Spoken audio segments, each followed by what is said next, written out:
does plan on taking a quarterback with the selection, but there is disagreement as to which one they should take. The report says that Kyle Shanahan is interested in one player, while GM John Lynch is interested in another one. But the report also said that both Kyle Shanahan and his father Mike, quote, run the organization and they have final say. So, Shannon, are you surprised to hear this report that your old coach and his son are running the 49ers? Man, stop playing with me. Hell, I ain't surprised. What do you mean? I've known Mike since 1990. I've known Kyle since 1990. Hell no. I bet you Kyle Shanahan's contract reads verbatim, just like Mike Shanahan's contract read when he took over for the Denver Broncos. He has final say. You don't give a guy, I guarantee you, Matt Rule has final say. You don't give a coach skip 6, 7 years. It's like, well, somebody else has say over it. No, When you give a guy that kind of control, John Lynch came to support Kyle Shanahan because Kyle Shanahan, Mike Shanahan brought him in. Okay? That's how it works, Skip. Now, I give you the title. I'm going to let you have some say. But when the rubber needs to meet the road and a decision needs to be made, guess whose voice will be heard? Mine. And guess who's going to get selected at quarterback? The guy that John Lynch want or the guy that Kyle Shanahan want? The guy that Kyle Shanahan want. That's who's going to be up on the center at some point in time for the 49ers. So I like you put an S on Kyle Shanahan, the Kyle Shanahans, because it's he and Dad. It is. Right? Look, like I said, I know Mike Shanahan very well. I know Kyle very well. This is the way they operate. They're very strong personality. They're very demanding. But he knows in order to be successful, and that's what, especially, remember, Skip, what did he say when he learned about what his dad was in Washington? He didn't have that. And that's what happened. So what did he learn? If I'm going to get a head coaching job, I'm going to have final say. It ain't going to be no Bruce Allen have say over me. That's not going to happen. He has final say. As a matter of fact, he has also. Only the Yorks has more say in that organization than Kyle Shanahan. So whoever Kyle...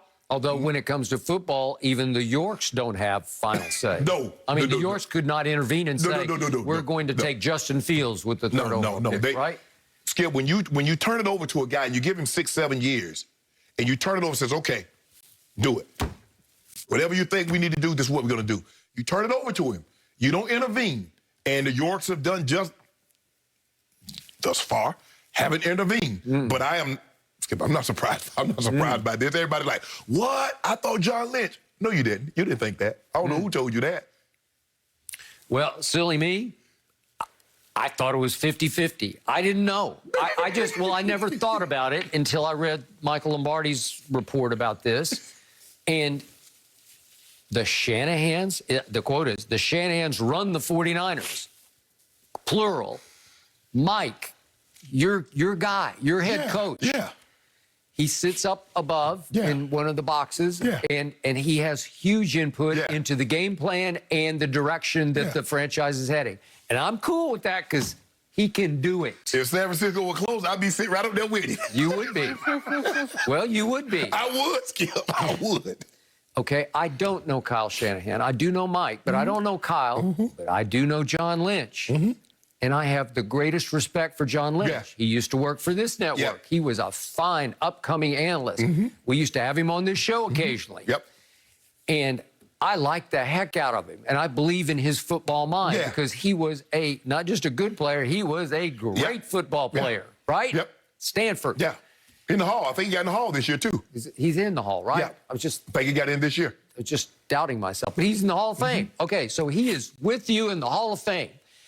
And because of all that cachet, I just thought it was somehow kind of a 50-50. They loved each other and they could figure it out. You know, like we'll get our heads together and we'll come to a compromise that we want this or that. Okay, you know what my issue was with the trade up? You better have a plan. If you're going to go all the way up there, you need to either get to 2 or 1 to make sure you can get your guy. Because right now you can't control your destiny. Right now you are dependent upon, you're a prisoner of what the Jets do. Well, but we can even go to Trevor Lawrence. We're almost slam dunk sure that Trevor Lawrence is going to Jacksonville, but then it's the Jets. I don't know what they're going to do because the truth is, as we speak, the Jets might not know what they're going to do. and they could be swayed by the wind of public opinion. They could hear all the buzz about Mac Jones and say, well, wait a second, maybe we should take Mac Jones over Zach Wilson. Or, wait a second, people are going nuts about Trey Lance. Maybe we should think hard about taking Trey Lance. I think the thing is, Skip, is that Kyle Shanahan says, hold on, who's the quarterback whisperer? Who's the guy that's going to be working closely with this guy? Okay. It needs to be the guy that I feel most comfortable, that will understand and pick up my system, can grasp my system, and I can work with. Okay. Yeah, Kyle is demanding now. I'm telling you, he's like his dad. I play for his dad. And he should be. Yes. He should be. That's why they got to the Super Bowl. Yes. And yes. Especially for that position, Skip, you know, like we talk about it all the time. Now, he's not going to be he's not like BA.